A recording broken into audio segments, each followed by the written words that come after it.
It is high noon on February 1, 2011, and the Tuesday edition of the Daily Journal is upon the streets. Mike Frey here with Nicole Leonhardt. Nicole, as you know, we have the weather on every single news at noon, but today's going to be all weather. We've got blizzard coming, and boy, it's nearing, okay? By the time you're watching this, you might be able to look out that window and see plenty of snow. The forecast fluctuations somewhat, but I've seen up to 28 inches of snow for Cape Key. That is insane. That is so much. I hope it stays on the low side, but the low side is still a lot of snow. Well, anything over a foot, I mean. Well, here it comes. That's all I got to say. I know some people are happy. I wouldn't be included in that group, but here it comes, the blizzard. Be ready. So, and you know what? They're calling this a potentially life-threatening storm. So what's the best way to avoid having your life threatened? Just got to stay inside and ride out the storm. Riding the storm out like REO Speedwagon here, Nicole. And on this website here, this could be the www.daily-journal.com can be your one-stop shopping to find out what's going on with this storm. And one of the things we have here are cancellations. And chances are, if you have a school event, a church event, any kind of recreational event, today and tomorrow it's going to be canceled. So before you go anywhere, why don't you check to make sure the event's still going on. Chances are they're not going on. Yeah, it sounds like we have a good list of a lot of cancellations. I don't blame people. I don't want to go outside in this weather. It's going to be a little scary, a little hard to drive. It sure is. You want some more details on this weather forecast? I think so. I think we should go to Dennis Yohnka, who has temperatures, how much snow we can expect, the latest forecast. So let's take it to Dennis. Hi, this is Dennis Yohnka in the newsroom here at the Daily Journal. I'm a little bit apologetic today. I know I sounded a bit flip yesterday when I suggested that instead of the 20.4 inches of snow we're expecting tonight and a little bit tomorrow, that we would be closer to 6 inches. I stand by that we will be closer to 6 than 20. But I know this is serious, that transportation is the backbone of our economy. And when the roads aren't open, well, it gets expensive to plow them, and it gets expensive when tax revenue is lost because businesses aren't in operation. But I want you to remember these two things. Big blizzards like this tend to reduce the crime rate. Crime rate is traditionally way down.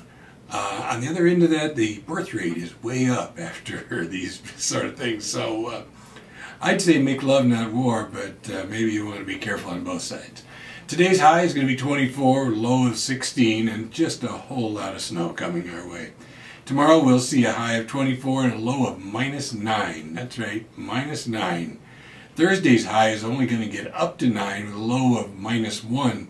It's going to be sunny though, so I hope you all get through this snow tonight. I hope you can all lay around tomorrow and do nothing. And in the meantime, let's get back to the newsroom.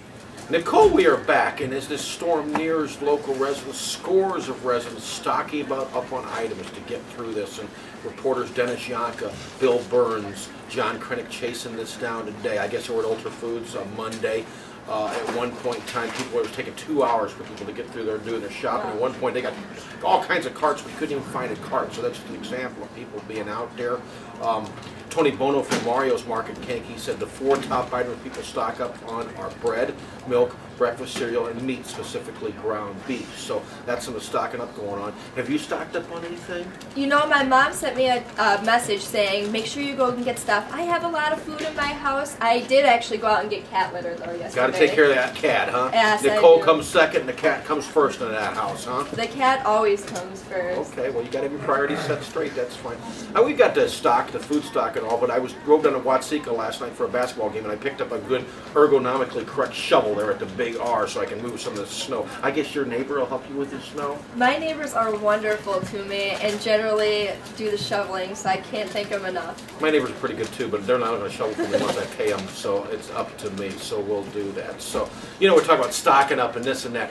Nicole, may I ask you this? Sometimes we ask it in the 10 questions in the journal. If you were stranded on the desert island, what's the one thing you couldn't do without? So if you were barricaded in your home due to the snow, what's the one thing you could do without? Or couldn't do without, rather. Couldn't do without. We kind of talked about him already. It would be Oscar. He is my little buddy and my space heater. So in case we do lose power, I have him. Okay. What could I not do without? Can you say that on the news and noon? Nah, really, the things I couldn't do without, I wouldn't mention on the news and noon. So let's just, you know, I got everything I need. Let's just leave it at that, okay? Alrighty, Sounds good. good. Like a plan. One thing I think we ought to do before we leave the news and noon today, I'd like to send out a happy birthday to my brother, Charles W. Fry. Chucky is 44 today. So happy birthday, Chuck. Happy birthday. Yeah, he's a pretty good boy. I don't care. He just misunderstood, that's all. That'll do it for the news at noon today. You can subscribe to the Daily Journal by calling 815-937-3322. And you can also pick it up at newsstands. And so until tomorrow, Stay informed and stay inside. you watch Clerks, dude? Yeah, it's a good movie. Silent Bob and Jay and Silent Bob.